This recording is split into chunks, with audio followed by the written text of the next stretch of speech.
York this morning at visiting his Dharma sister, Barbara Mado Anderson, at Oanzendo. He's going to be presenting there tomorrow, and then he'll be off to New York. So I'm standing in here today. On Google Meet with us today, I have John and Nick and Joel and Mark, and here in the Zendo, I have Brian and Joe, Glenn and Chris and Jill. This is an open topics day, and we're just looking to talk about anything that's on your mind right now. So, who's got something to start with? I know you do. For those of you on Google Meet, Joe has a big grin on his face and is clutching being time within his hand. So I don't know if I want this question or not. We'll see. So what's on your mind, Joe? I didn't say I had a question, but as long as you're asking. As long as I'm asking, yes. I just brought this along as a fallback. So one thing that I see pop up from time to time is a short phrase called "about the turning of the Dharma Wheel." I'm wondering if you could explain what is the Dharma Wheel expressly, and then what is the turning of the Dharma Wheel? I'm not going to give you a real satisfactory answer on this, and maybe Chris, maybe you know some more about this too. I know they refer to this as, the initial ones at least were the Buddhist teaching. The first turning of the wheel, as I understand it, was after he was enlightened. And I know I've read about second and third turning of Dharma Wheel. I am not going to be real helpful with that one but they are specific events in the early part of the teaching of the Dharma, as I understand it. That's what they are. I can't give you the exact ones without looking them up. I would have to do that again.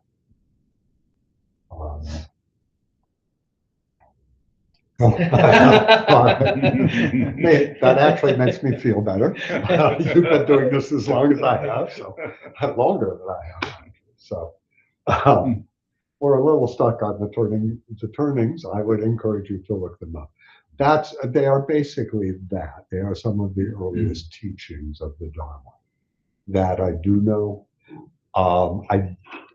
And they are specific events, but I don't remember exactly. Like I said, I'm almost positive the first one is the Buddha's enlightenment, but I don't know what the rest are. Okay, thank you. Okay.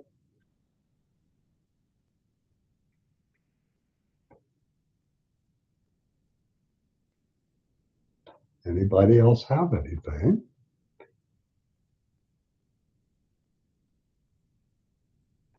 Glenn. We've talked a little bit about this before, and I think I remembered it again Thursday when we were talking about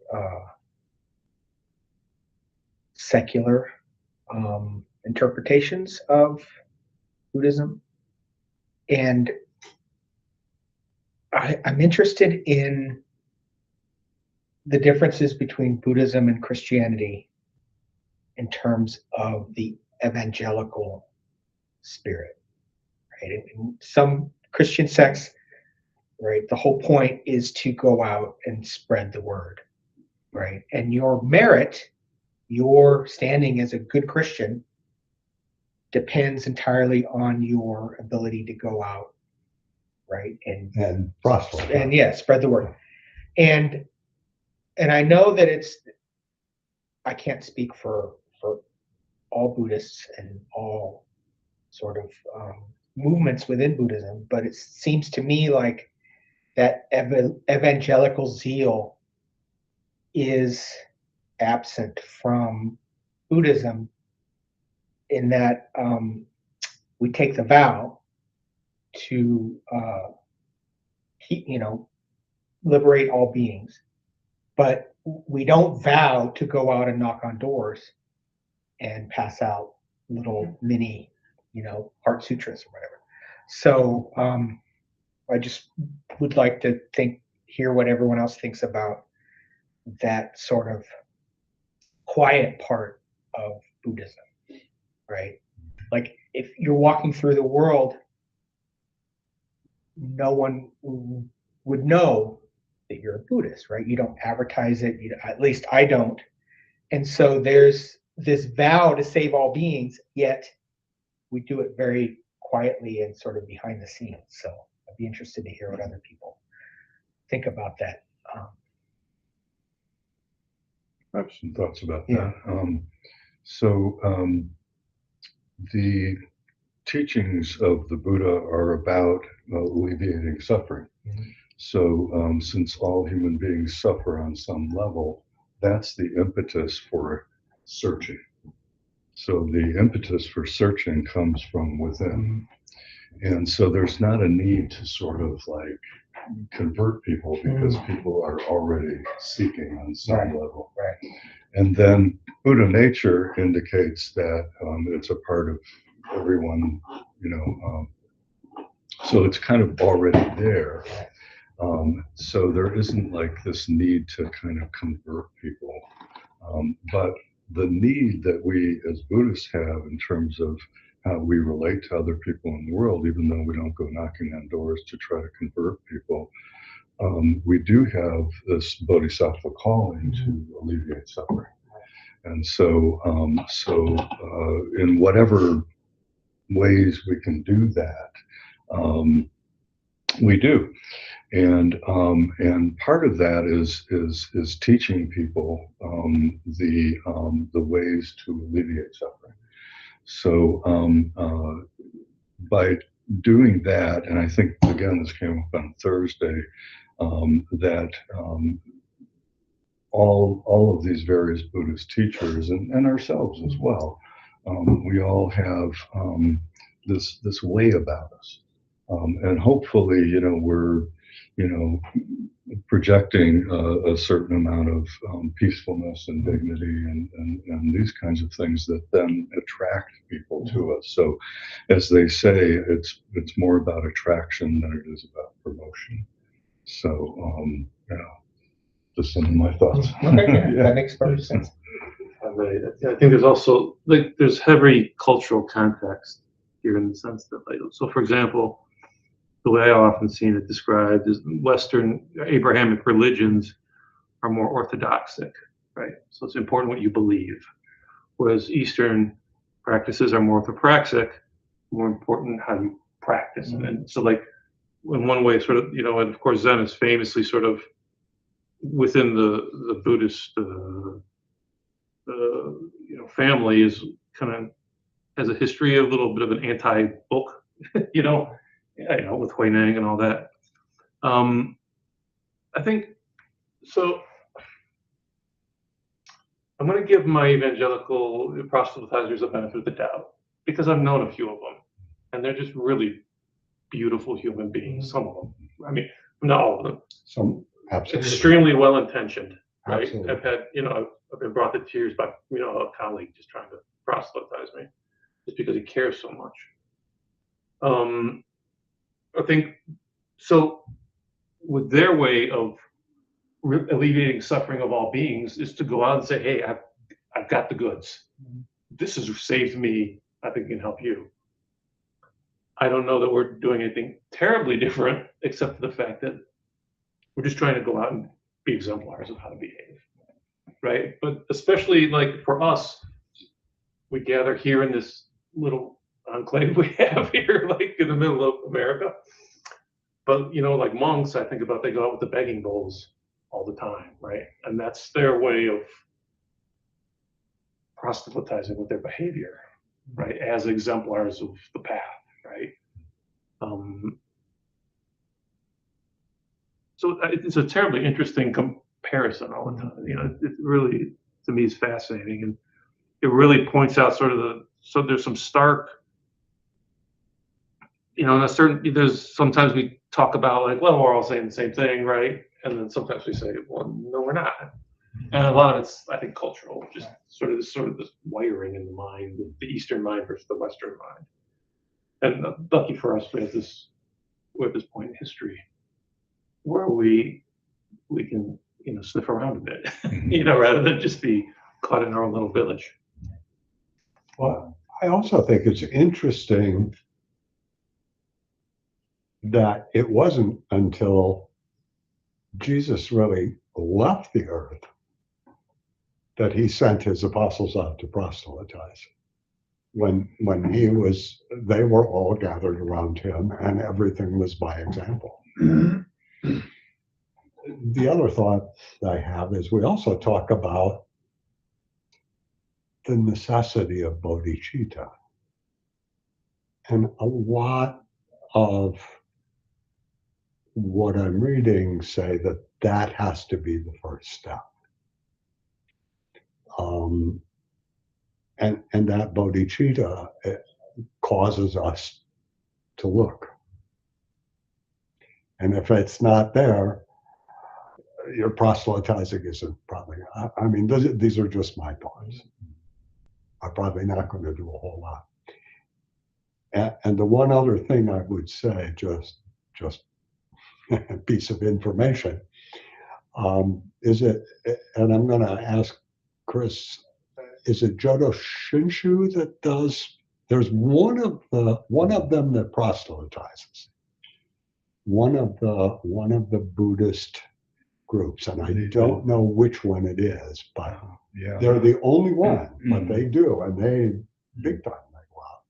Whether they're Pure Land or I forget who it is, but one of the groups does that, but only one, and everybody else is pretty much as we do in Zen. Joe. I'm thinking about our teachings and the paramitas. So the first paramita, which is the paramitas, our ways of taking action in the world. The first paramita is about generosity, and generosity in that respect is about helping others achieve what it is they really need to become joyful and whatever in life, again, to be compassionate and giving in that respect. So we're fulfilling our vows through the paramitas, through taking action, and we're proselytizing or moving our teachings outward by helping others achieve what it is they really need, not necessarily what they want, what they really need. And the teaching says to bring that joy is to to relieve the suffering, and so that's saying a lot in one sentence, but it's very meaningful, I think, and it's our way of moving out into the world and helping others. And certainly one of the teachings is that if someone asks for the teaching, you give it. But we wait for them to ask.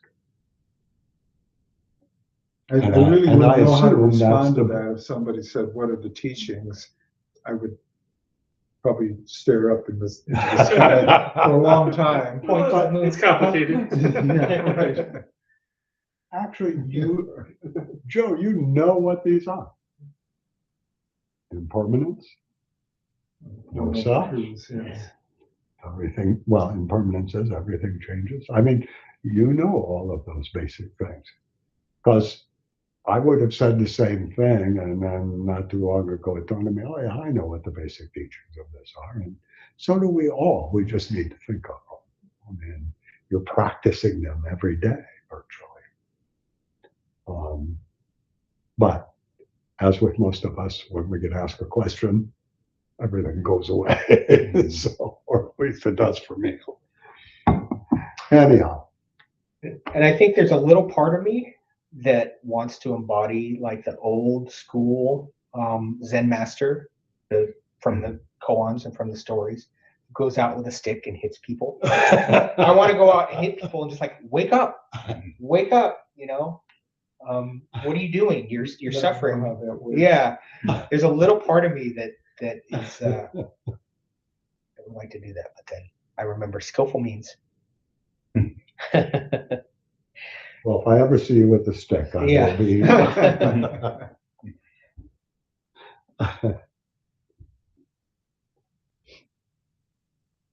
Yeah, I don't know about what's the word? Thank you. I missed a syllable. Yeah. Proselytizing. I don't know much about proselytizing in Buddhism, but I did practice with the Nichiren Buddhists for a while, and they are super outgoing in terms of bringing people in. So, and they have like massive, like worldwide organizations and huge conferences, and they're almost like Christian megachurches in terms of some of their services. But That's who I was trying is to that who think you're of, thinking was of? in the church. Yeah. Yeah. So They come much closer to that Christian ideal than I Yes. think any of the other Buddhists, right. but at least none that I know of. Yeah. Is it Theravadan or Mahayana? It's Mahayana. Okay. Yeah. So it's basically a chanting service. Got it. Yeah. Okay. I Mhm. think I've heard of that. Yeah. Is that Chinese, Japanese? It's Japanese. Japanese? Yeah. In fact, Nichiren himself was a close contemporary of Dogen. So same time period. Yeah. Very similar time period. They lived at the same time. Yeah. Interesting. Yeah. My understanding is historically at that point there was a revolution going on in Zen. It included Nichiren and Dogen, and there are a couple of other people too whose names escape me at this moment. But it was a time of looking again at all of this and redefining some of it.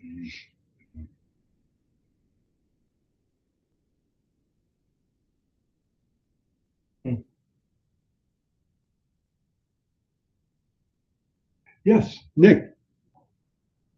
I was just going to add that while proselytizing might not be the right way to define it, there certainly is a kind of missionary history, as I understand it in Buddhism. I mean, it's part of how it traveled. Even if you think about, Bodhidharma is perhaps a semi-legendary figure, but is traveled from India to China, and but you're right that it doesn't have quite the same character of like, okay, you got to believe this. It's less focused on that, and certainly even in the absence of a strict orthodoxy, there have certainly been periods of Buddhist history, and I mean the reality is that people constantly fail to live up to the best aspects of what they profess. So there certainly is a history of sectarianism and even sectarian violence there. Still is. Absolutely.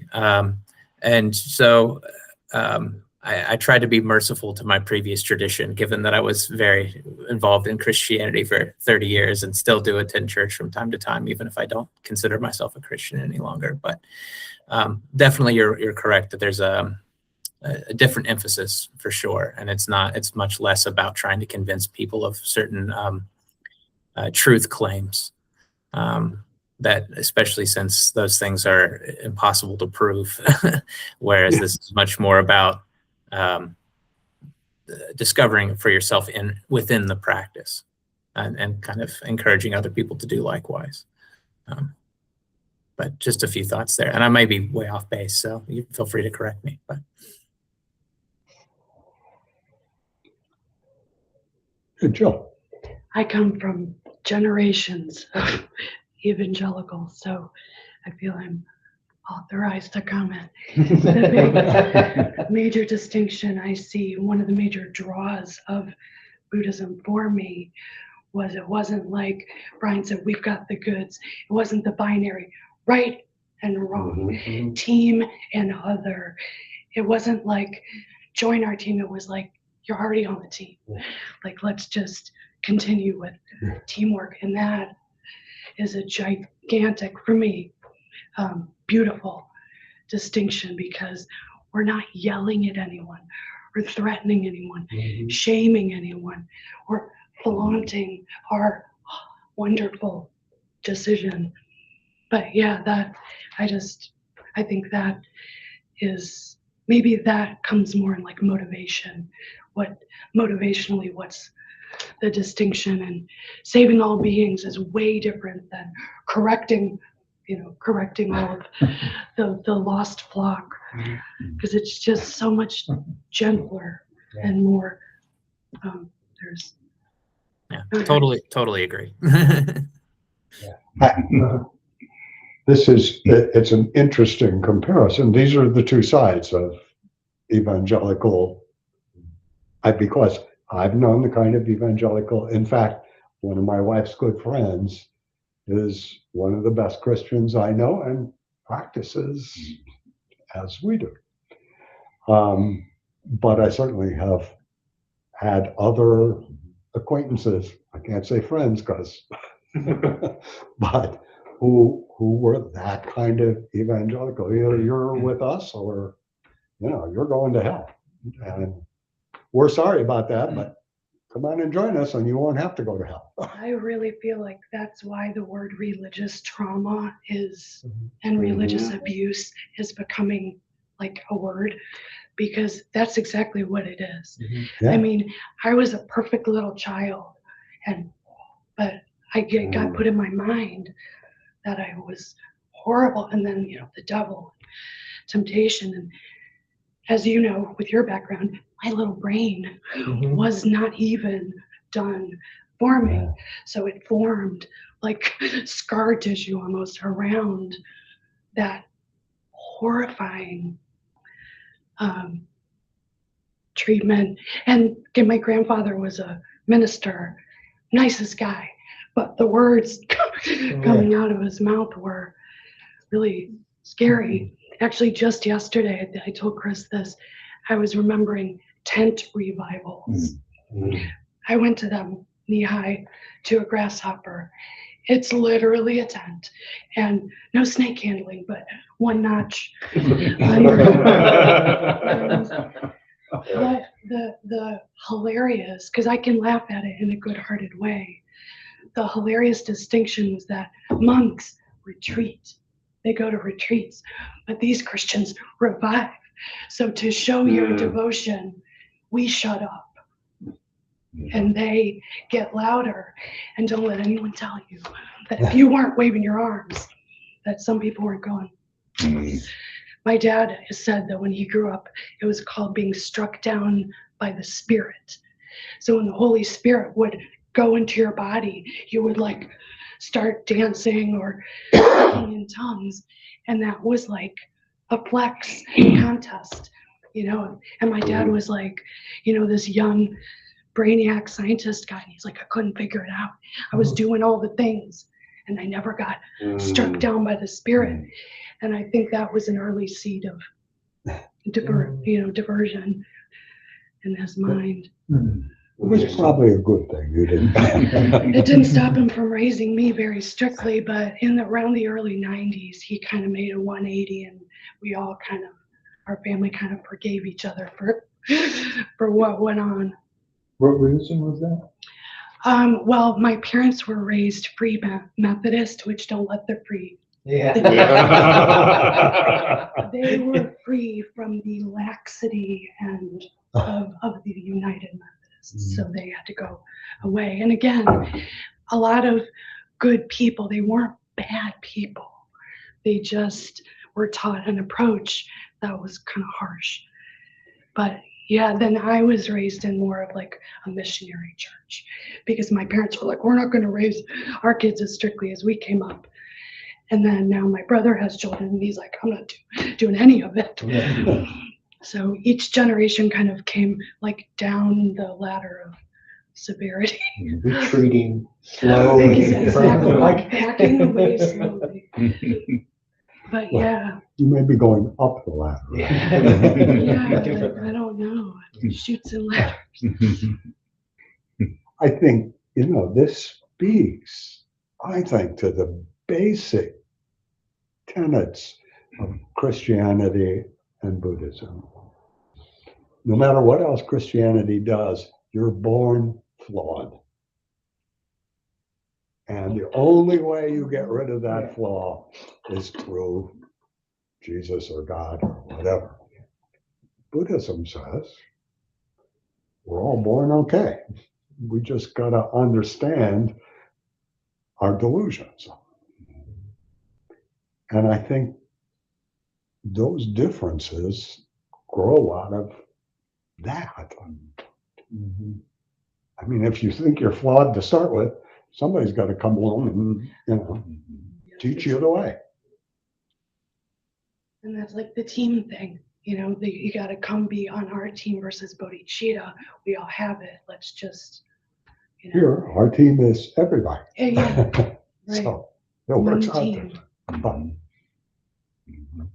It's that dualistic thinking that becomes very extreme in some of those scenes. And we flip the whole dualism, like we don't even have the truth to give. Like we do in a sense, right? Yeah. But this doctrine of the two truths, right? Well, we're all sitting and doing koans for enlightenment. Although, by the way, there is no enlightenment. So it's like if we had a pamphlet, like the two sides would contradict each other. You know what I mean? There would be nothing on either side. Even better. Here's the truth. Good for nothing. Right here. Have you heard the good news that there is no good news? Or no news at all. No news from nowhere.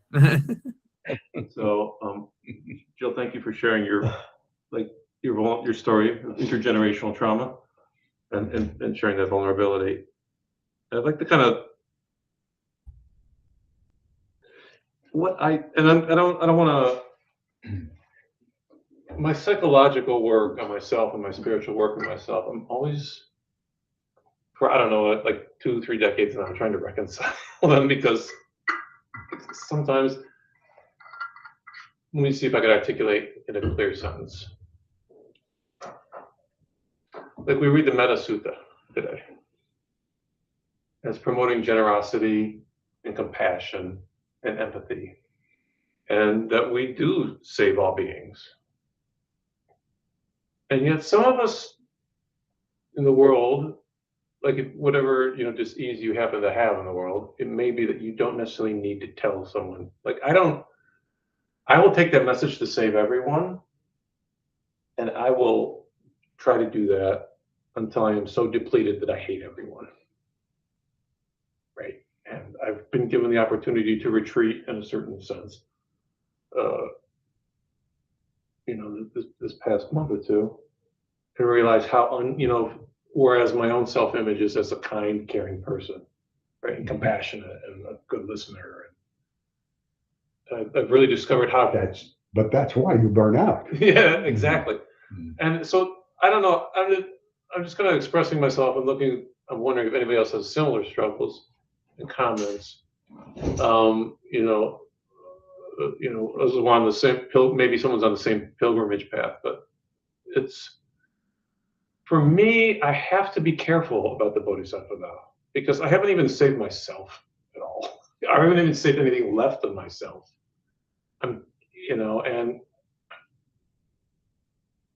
what I'm realizing, and I take that stuff out of its context, right? So there's, the Mahayanas in reaction somewhat to Theravada, right? So that and just Indian thinking in general, right? To where like you leave the family, you go off, and you save yourself, and you reach nirvana, and there's eternity. I'm grossly exaggerating, right?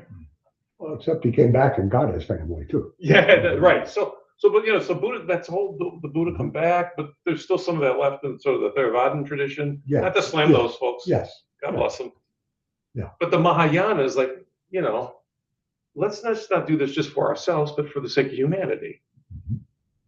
But then I kind of gloss over the fact that you still got to you still got to keep yourself on life support, keep yourself going. And It's the same thing. This is something that, and actually, I suspect we're going to get into this in Living by Vow. We started Shohaku Okamura's book. okay.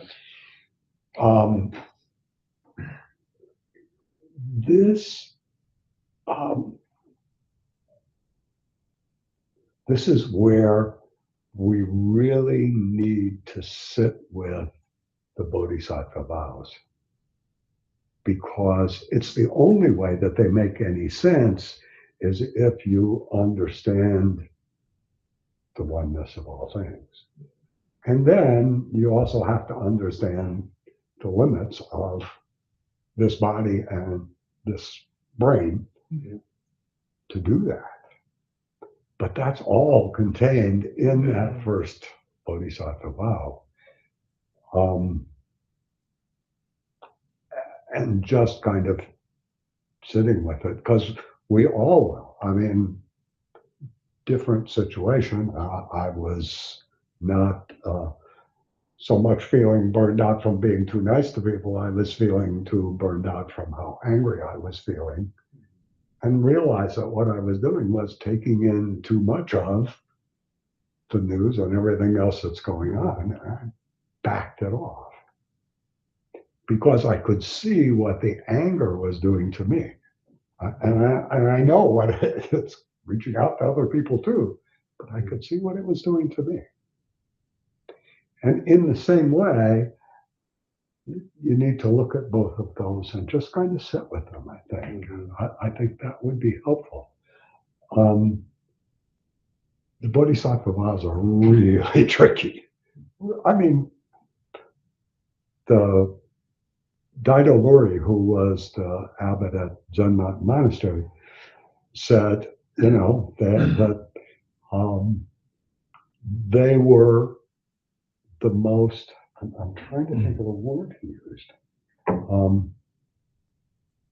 but essentially saying crazy. Impossible. Impossible. Yeah. How do you do these things? Sit with them. And yeah, Joe, go ahead. So, speaking of vows, our precepts are. It's one of the things that really impressed me about Buddhism and the differences between Buddhism and Christianity was the precepts. I vow not to kill, whereas in Christianity that would be phrased like "Thou shalt not kill." And the way when you say those words, it's like you're speaking to the masses. Thou shalt not kill. Put that on somebody else out there. Mm-hmm. But when you say I vow not to kill, you bring it right in. Suddenly I own it. I am it. And that's the world of practice. And it's like, I'm forgetting who said it, a contemporary teacher, but practice is what we're doing on the cushion, but and in the Zendo, but then when you leave, eventually practice is who we are. And it just practice is who you are. It just always. If it's really there, it just comes to the surface. You don't have to reach out to help people specifically and feel like, how can I be compassionate for that person, or what are they trying to really get, and I'll help them. It just bubbles up. And you just become that act. And it's just like the karma, the energy, all the sitting and the thinking and the talking about it comes through you. You become that conduit, and it bubbles out the other side. And again, you feel like it's free will coming out, but it's just it happening. And I think you're right. I think that's one of the other differences between Christianity and Buddhism. We teach, study this, and it will happen naturally. Yes. Mm-hmm. You will develop more compassion, and that doesn't mean you'll always be compassionate. I still swear at the radio periodically, but I think if Dean were here, he'd probably put it in terms of jazz right now. I'm sure. And it's like who was it? The sax player just told somebody that asked him how to play. How does he do what he does on that saxophone? And he goes, well, you You get a good instrument first, and then you find a good teacher, and you take lessons, and you keep studying and studying and studying, and one day you just throw all that stuff away, and you pick up your instrument and just start to blow. Just play, because you know. Yeah. Just I mean, blow. it's such an apt comparison, I think, being on the front end of this, but I'm not ready to throw everything away. But, you know, it is an apt comparison of what you read in Buddhism is, you know, hearing things like Buddhas don't always know they're Buddha. Why? Because it's just naturally who they are. Because they've been working at it, and it becomes who they are. The flip side of that is that most people don't know they're already Buddhas because they're deluded Yes. and don't Exactly. recognize the interdependence and of all beings, and that we're not separate from anyone else or anything else, and that our causes and conditions are part of the vast causes and conditions of the universe. And so a Buddha is practicing and forgets that they're Buddha, or someone else is just deluded and is caught up in samsara and is suffering and doesn't realize the cause of that suffering. So either way, right, we need to awaken to our true Buddha nature. And that's what practice, that's why the practice, that's why the vow is inherently contradictory. Beings are numberless. I vow to save them. Well, there's no way you can save. It's just not meant to be a goal. It's not meant to be a target. So the idea is that, well, then you just practice. You just keep practicing. That's what it's for. It's not to actually achieve that. It's to inhabit the vow. I'd like to throw in the one more thing that Ram Dass said, you know, that we're in this system where everything is interconnected, everything affects everything, and therefore if I change it, I'll change it. So that's a way of helping all beings by changing ourselves. And I think, another thing that I like to remind myself is that, okay, who am I? I can't even take care of myself. Who am I to save all beings? But just by the fact that you, even if you don't do anything, by responding appropriately to the moment with skillful means, right speech, you are not contributing to suffering. Even if you don't feel like you are actively trying to liberate, simply by not reacting out of anger or unskillful means, you've already sort of fulfilled your mission. It reminds me of the butterfly effect. Does everyone know this term, right? Yeah, it's like that's. Yeah, it is. I mean, if I did a little more of that, and a little bit less coming in with a cape, my whole world would be a better place. You know? Yeah. Well, yeah. Good. So, I mean, it's also like, to me, I tend to, I don't know how true it is, but I say it all the time. I tend to think there's a good garden metaphor for everything. And to me, like the practice, like what we do here, highly intentional, right? I mean, the way we hold ourselves and, you know, the various ritualistic elements. To me, that's like tilling the compost, right? And tilling the soil.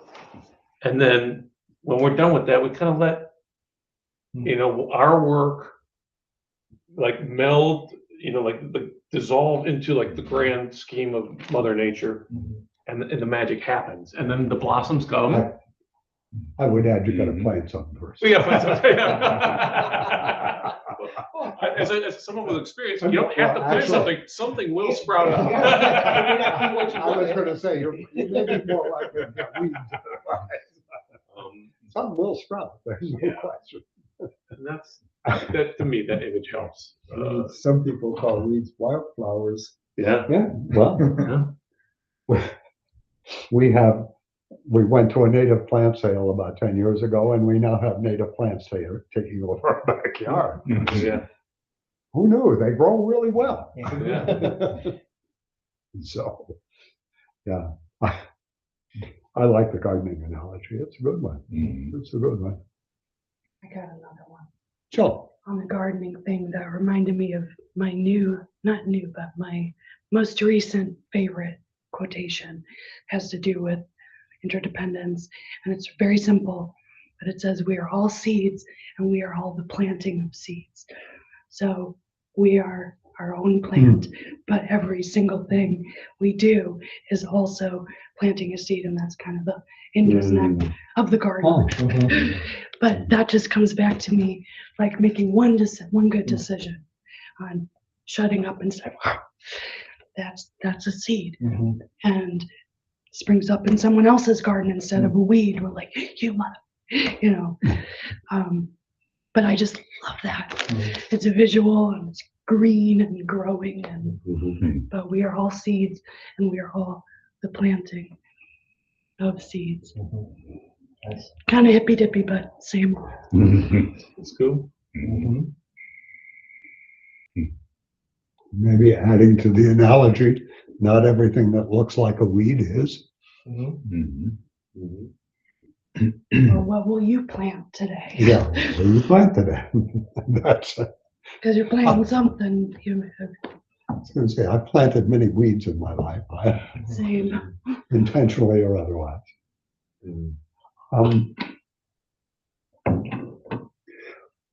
One of the thoughts, going back to you're talking about Buddhism and Christianity, one of the other big differences to me is Christianity puts the burden of you to follow these rules. Buddhism says if you really understand it, you're responsible for knowing what's right and wrong in a given situation. And it may not be in a different situation that when we're talking about skillful means. Skillful means may at some point be something that doesn't necessarily look skillful, like the old masters that used to slap people and they'd be enlightened. I'm not looking to be slapped, to be enlightened, because I don't think it'll work. But, we do, there are those things. And I think Buddhism says, understand this, live this practice. And along with what you were saying, it is orthopraxy. It is meant to be a practice. And everything we learn is meant to affect our practice more than anything else. It's a way to live. That's what Zen is. And it teaches us a way to live to decrease our pain and suffering. But that puts the responsibility right here. The responsibility is back on each of us. If I understand these teachings, the responsibility comes back to each of us to act appropriately in each situation. And we have the paramitas, we have the precepts to guide us as to what those are. The second paramita is about a strong ethical self-discipline. And I think if slapping would enlighten people, the nuns would have enlightened me long ago. Oh, that, yeah. You are so enlightened.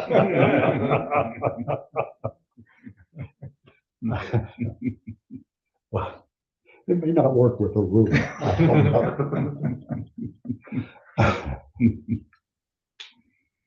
Anything else?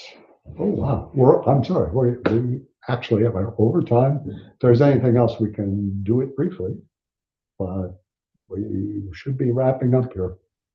So I'm not seeing anybody jumping up. So how about if we chant out? Of course, I forgot to chant it. Sorry. May our intention equally penetrate every being and place. with the true merit of Buddha's way. Beings are numberless, I vow to save them. Delusions are inexhaustible, I vow to end them. Dharma gates are boundless, I vow to enter them. Buddha's way is unsurpassable, I vow to become it. Thank you, everyone, and we'll see you Thursday.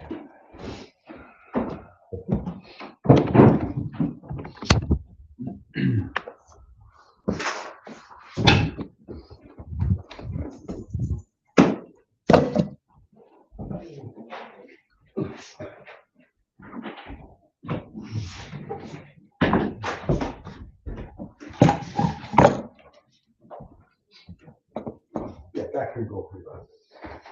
There's sometimes there's two, sometimes there's three. Yeah, it looks. We'll pick that up. How are you connected to us? Well, I became aware through the internet and whatnot. I came a couple weeks ago